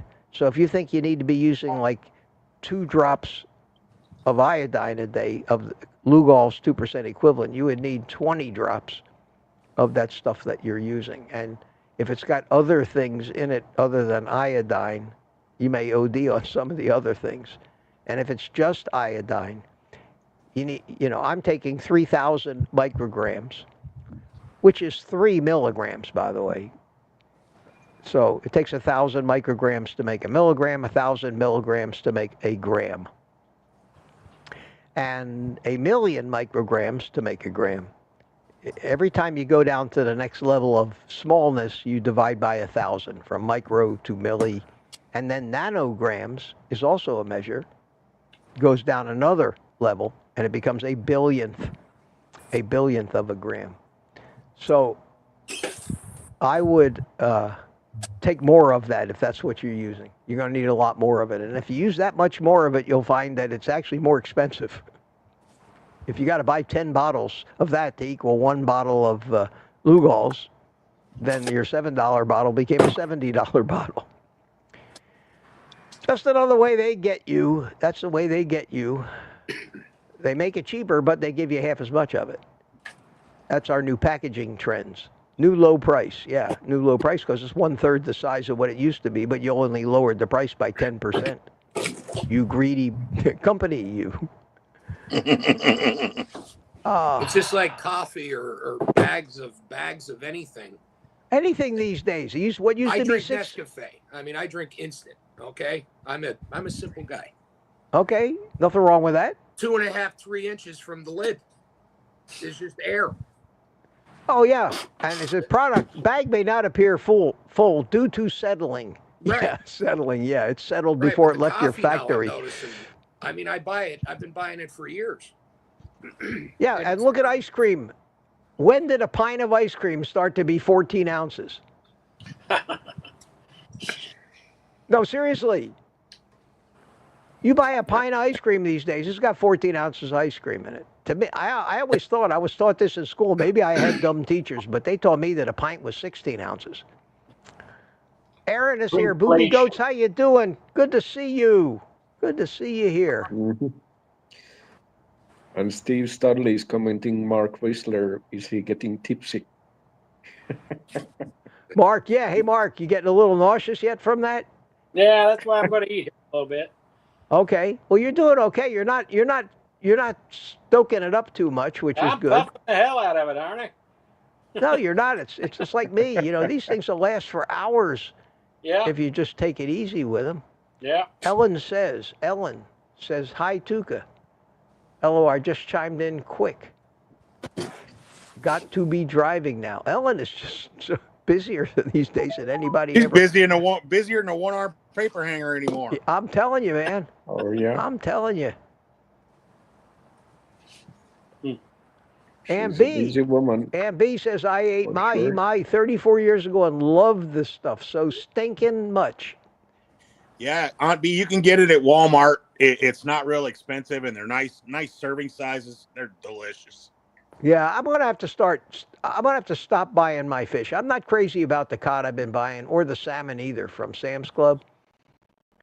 So I'm gonna go take a look at Walmart and see what they have. Same damn company, but they seem to have a much in the freezer section now by the meat department. So it's not fresh fish. It's frozen. It's frozen. Okay, well, there's nothing wrong with that because that sometimes is better because they flash freeze it right on the vessel where they catch it. Yeah. And that's in a lot of cases, even fresher than what they call fresh fish, which is what Sam's Club sells their wild caught stuff at. They claim Yeah, it's never been frozen, but I don't believe that. I don't believe that at all.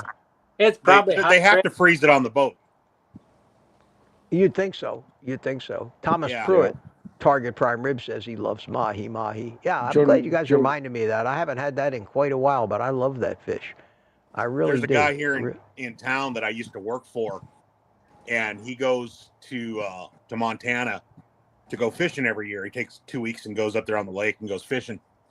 And he only eats crap. On the tip of my, what's that? A great big whitefish grows up north. Haddock? No. Halibut. No. Muskie. Anyway, Pike. Muskie, pike. No, it's a big in like Wisconsin. Carp? And Carp? No, I can't remember the name of it now. Anyway, he only eats this one type of fish, but the walleye. That's he loves walleye. But I guess where he goes in Montana, the three species are walleye, trout, and pike. So this guy, he'll come home with 50 pounds of pike and trout. And he calls me when he comes home. He comes, come get your fish. Wow. So I've always got trout and pike in the freezer. Yeah. Here's John Logan chimed in. This is interesting. I never heard that. Mitch, Dorado. Yeah, is the Dorado. other name for dolphin. I never heard it called Dorado. Yeah, it's called Dorado when you get it out here. We fish Dorado out of Long Beach and Catalina, and it's called Dorado there. When you get it in the subtropical areas, like out near Hawaii and Guam and down near Australia and whatnot, then it's called mahi or dolphin fish. Dorado is Spanish. Dorado is El Dorado. You probably heard of El Dorado. Yeah. That's Spanish for the dolphin fish. Big, beautiful blue, green, and yellow fish. Oh, they're so good. Oh, they are gorgeous. My son catches them when they go out deep sea fishing here. He comes back with that stuff, gives me a big bag full of it. God, I love it.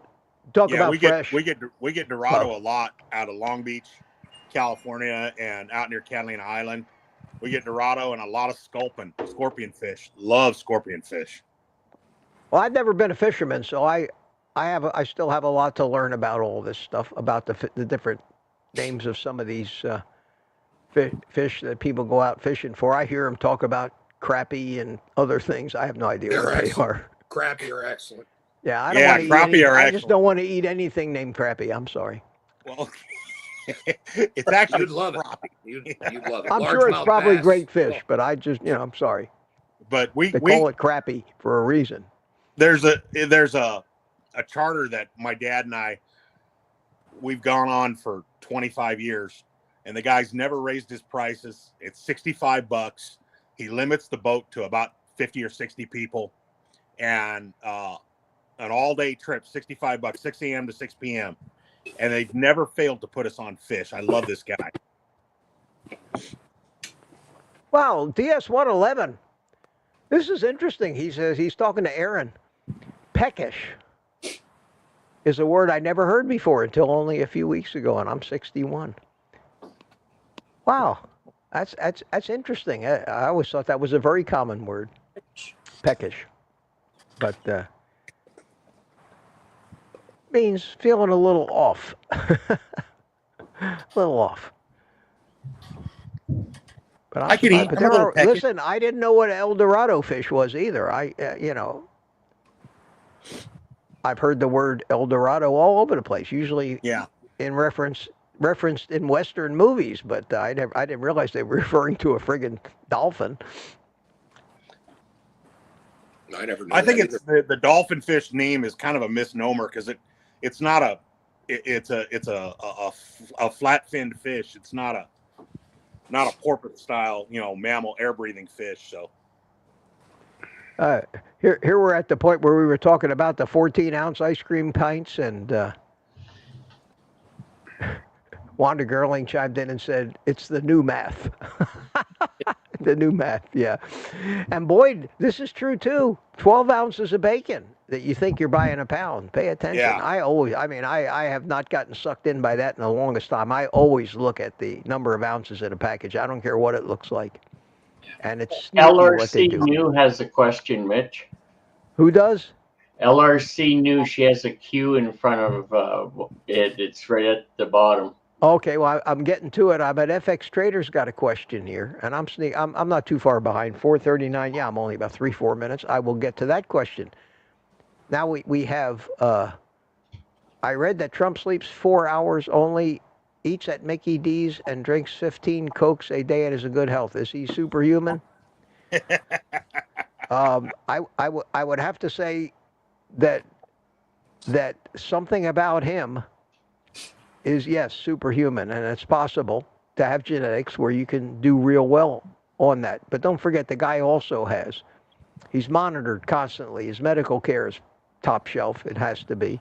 And you don't know what he eats at McDonald's. I doubt that he drinks the milkshakes at McDonald's. I doubt that he overdoes it on the fries. He may eat the buns. Maybe he doesn't eat it with the sauce. Maybe he's eating mostly meat from McDonald's. We don't know. I don't know about the 15 Cokes. I doubt that. I doubt anybody drinks 15 Cokes a day, and none of us have ever seen Trump with a Coke can in his hand. At least I haven't. John Daly does. Yeah, John Daly. John Daly drinks a case a day. Trump. Yeah, Trump was interviewed, and he had a Coke button on his desk in the Oval Office. He goes through 10 to 15. Does he? A day. Yeah, really? Wow. And that's not Diet Pepsi, but the sugar I don't stuff? remember if he drinks diet. I think it's diet. Well, if he is drinks diet. diet, at least he's not getting all the sugar and the high fructose corn syrup. So, which is what really does the damage. But whatever he's doing, man, I think I'm a healthy guy. He's my age. Trump is just a few months old. Whoa, look at that. Don't drop it. Don't drop it. Oh, that looks good, man. Yeah, bunk. That looks good. Yeah. Thanks for that. What time is it? Yeah, past my second meal time, actually. Trump has cholesterol medication, so. Well, I don't even know if that's helping him, but I just hope he hangs in there for at least 4 years. We'll see what happens. No kidding. Yeah. I know that Elon Musk sleeps also like 3-4 hours a night. Yeah, they don't sleep a lot, and I don't think Elon Musk, although he's starting to eat more meat now. Yeah, and Dan Pena, he did an interview with Rogan about that, where he's doing Tuca, what were you saying? Oh, sorry, Greg. Go on. No, go ahead. No, I was just about to say that Dan Pena, who is referred as to $1 trillion man, he says that he's sleeping only like 3 or 4 hours a night at most. And I sleep his 5 to 6 physical body hours. is like 140-year-old body at the moment, Wow. but the mind is fresh. But I don't know. So I sleep until when I wake up and I jump out of bed and I'm awake, and that's how I know I had enough sleep. And usually I average less than 6 hours a night, and probably closer to 5, and that seems to be all I need. But then every once in a while, like yesterday, I guess because I beat myself up so bad doing my little plumbing stuff, I went to bed last night at 10 o'clock, and I woke up at 6. I had 8 hours of sleep last night. That is incredibly unusual for me. Incredibly unusual. But every once in a while, if my body needs it, I'll sleep. Yeah, I've got a pretty rigid sleep routine because I drive truck. You know what I mean? I have to get 7-8 hours of sleep at night, or else, just the tedium of sitting behind the wheel all day. It gets to you if you don't get enough rest. All right, I'm looking for that other question that you guys told me about. Who asked that? I reposted it at the bottom there if you want to look at it. I should come across it here. 443. Yeah, I'm not far behind here. Does it have Q's in front of it? Yeah, I put Q's in front of it. Hers was only 1 Q. Well, I should see the 1 Q. Okay, here I see something with Q's. You reposted it. Okay. Yeah. Is that the one? Yeah. This is what LRC New asked question. Please tell me Which cut is a ribeye steak? I'm having difficulty ordering it here in Portugal because Google doesn't translate it correctly. Wow. How would you say ribeye in Spanish? Or Portuguese, rather. How would you say ribeye in Portuguese? Other than going into the Google translator. Tell her to look for anything with a rib bone on it. That would probably be a bone. You know, they'd probably get a bone-in ribeye. Bone-in ribeye. Yeah, that's a tough one. That's a tough one for me to tell. The best thing you could do is go on to Google and just Google ribeye, and you'll come up with pictures of it, of a ribeye, and print up a copy of the picture and take it to your butcher and say, give me some of this. And there's no mistaking a ribeye because it's got a cap on it, around the outside of it, and on the other side of the ribeye, other than the cap, is where the rib bone is. Sometimes you'll find a cut of ribeye with the bone still attached, but most often when you buy ribeye in the stores here, they've removed the bones. They sell those. Those are beef ribs, so you can sell the beef ribs separately. But I would just get a picture, research some English-speaking place and get a picture of a ribeye and show it show it on your cell phone. Show whoever the butcher is, wherever you buy your meat, say, do you have this cut of meat? And they'll know what you're talking about. That would be, you'd be sure in getting the right thing, and then you'd know what it looked like. That's about the best I could. Mitch, B-I-F-E-A, Portuguesa. Steak Portuguese style or the ribeye is what I'd come up with on Google. Well, it may not work for him because he's probably using the same translate algorithm that you are. Yeah. Well, we try to be a source of real information here, but the best I can think of is to pictures. It's the steak that comes off the rib. Words, they say. Just tell her to tell the butcher it's the steak that comes off the rib. Okay. Sherry Morgan says, I was watching a carnivore trucker who for the past 3 weeks went off plan. He now eats ribeye with his family and tons of junk food secretly. He says at least he's eating meat to offset the junk. Well, yeah. He's better off than somebody that's eating junk and not the meat, but he's certainly not offsetting the bad effects of all the junk food. But sounds he, like, sounds like standard American diet. Yeah, because most people who are on a standard American diet, they still eat meat. Yeah. They eat meat. If they're eating all that junk, they're not buying into this vegetarian nonsense anyway, so they're going to be eating meat. They think that's just as bad for them. It doesn't work. Doesn't work. I have found that I love a ribeye, but lately I'm going more and more towards either New York or sirloin. Really, it's leaner. It's leaner. It's leaner, but the flavor, I like the flavor better. Oh, there's no doubt about that. That a New York strip, or my favorite meat to eat is a filet mignon. I love the texture of a good filet is outrageous, but you have to really add a ton of fat to it. When you yeah. My favorite is a T-bone because I get New York strip and the filet. You get both of them. Yeah, and if you get the nice one, if you get the center cut one, you get a porterhouse there, Peter. Yeah, you need a porterhouse instead of a T-bone, Peter. Yeah. Have you tried the chuck roast and cut it in steaks and sous vide it and then grill it? Is that as good as a ribeye that they say?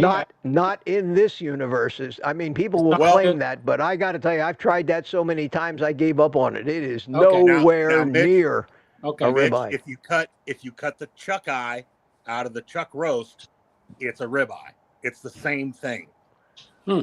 Yeah, a chuck eye is where the ribeye connects to the chuck roll. Yeah. Right. So if you cut the chuck eye out, then you have a poor man's ribeye, and it's just as good. It is, but you only get a very few chuck eyes out of a whole chuck roll. Can only get three.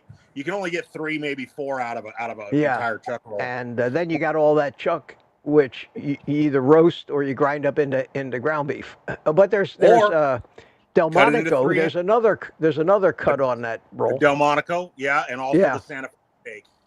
Yeah.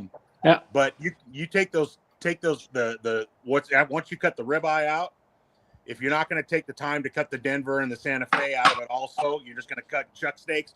Cut a nice 3-inch chuck steak out of that chuck roll and smoke it like a brisket. It'll be the best piece of meat you've ever had. All right, And I'm gonna. $3 a you guys pound. are talking me into getting the chuck roll and getting the sharp knives out and playing butcher. You're really, and I'm going to film it because it's going to be the sloppiest, most ridiculous-looking adventure you've ever seen of me. You should butchering up a chuck roll. Hey, there's a guy, Mitch. I'll see if I can find his the Butcher Wizard. Yeah, I watched it. I watch a lot of his stuff. Yeah. He's got a whole. He's got a couple of videos on how to break down a chuck roll, and he shows you how to get the Denver out of it, how to get the chuck eye, how to get chuck steaks out of it, and it's easy. There's nothing to it. All you need is a good 6-inch boning knife, and if you've got a long knife to cut the big cuts, it'd be nice. But you could do it with a 6-inch knife. Okay, cool. And LRC says she's Googled ad nauseum. We'll try and show a picture. Thanks, guys. You're welcome. You're welcome. And obviously, LRC knew is a female. She has at least it looks like a woman's picture in that tiny little postage stamp size icon I see. So good. Hope that helps. Hope that helps. And I'm sure, listen, if they got cows over there have to be ribeyes. There aren't any cows that don't have ribeyes built into them. So you should be able to find it. Portugal's got amazing meat. Yeah, and you may be able to actually recognize, once you know what it looks like and what you're looking for, it's not hard to spot a ribeye sitting in a butcher's case if it's been cut into steaks and put in a tray with plastic over the top of it. You should be able to spot that from a mile away or a kilometer away, whatever whatever is your unit of measurement in Portugal. And I'm still going down the chat, and we're coming up on 2 hours here, guys. Holy cow! Yeah, I gotta go make dinner for the boss when she gets home. Yeah, and I gotta go do some errands. It's getting to be about time, guys. Well, listen, I'm gonna just real quick run down to the bottom of the chat. You guys say goodbye and start see checking y'all out. Soon. See y'all soon, thanks guys. for coming. Take Thanks care. for coming. Always a Be pleasure, safe. guys. Bye. Always a pleasure. Tuca, always good to see you, man. Thanks for coming in. Thank you, sir. All right, Mitch. All right, Mark. Thanks for coming in, Mark. Good to see you. And it's me and Mark left. And Mark's looking for the button that says, how the hell do I get out of here? There he is. He found it. He found it. Very cool. We had a great time. Sorry about the cigar talk if some of you got a little bored by that, but that's what happens when you get a couple of cigar smokers together. Sorry. And that's what these panels are really all about. We talk about carnivore and carnivore and carnivore, and I know that's why you're here, and I try to keep it focused. But when we get in, especially in the private community, when we get into these panels, we talk politics, we talk cigars, we might even talk a little bit about carnivore. But we have a good time. We relax and we get to meet new people, although there weren't any new people in here today that I hadn't seen before. I keep encouraging you, especially on Saturday afternoon. You don't have to be a member of the private community to come into the panel and meet everybody.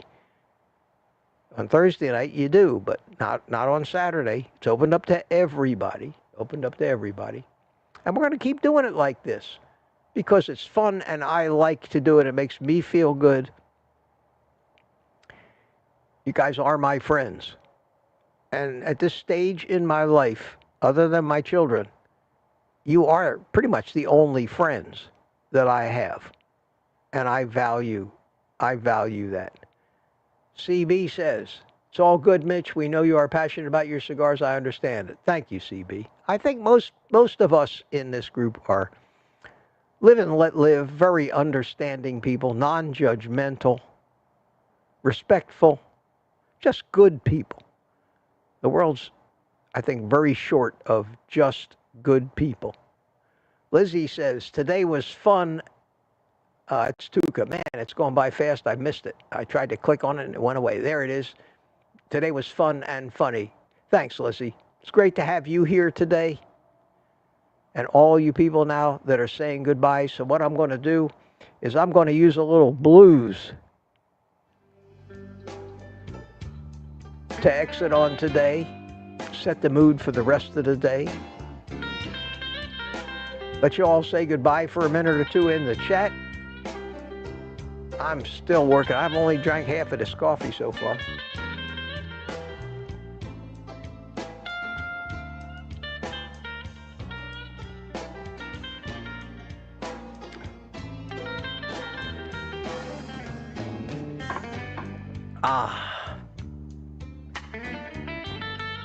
I never get tired of this.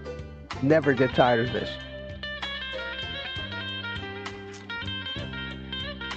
Relight my cigar one last time. And wow, look at that.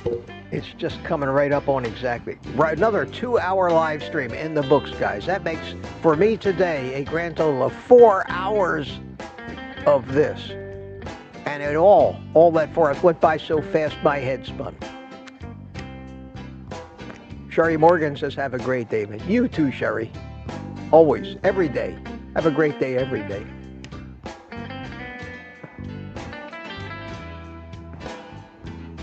Words of wisdom from Nick Sheehan, who says, be good. And if you can't be good, be careful. Sage advice, my friend. Sage advice. All right, guys. Even though it's Sunday, I'll be here tomorrow morning at 8:30. We'll probably do another 2 hours. Save up your questions. No question too trivial. Really. It's on your mind and you're wondering about, just ask. Just ask. Sometimes it's those short little trivial questions that set me off on an explanation that answers so many unanswered questions for so many people of things that I finally figured out after all this, after a lifetime of this, trying to figure out the why, that we have no control over ourselves. Spanky thinks I'm awesome. Thank you. You are too, Spanky. Appreciate it. Ellen, I'm so glad you're here. So glad you're here today. And to some of the new people that I saw today that are still hanging around, glad you made it. Glad you made it. I hope you come back. We have the best community on YouTube here. I'm absolutely convinced of it. Some of the nicest, most genuine people you'll ever meet anywhere in your life. Yes, sir. So, with that, my friends, you have my permission. And if anybody questions that, you tell them I said so. You have my permission to take the rest of the day off, so long as you do nothing else but eat meat.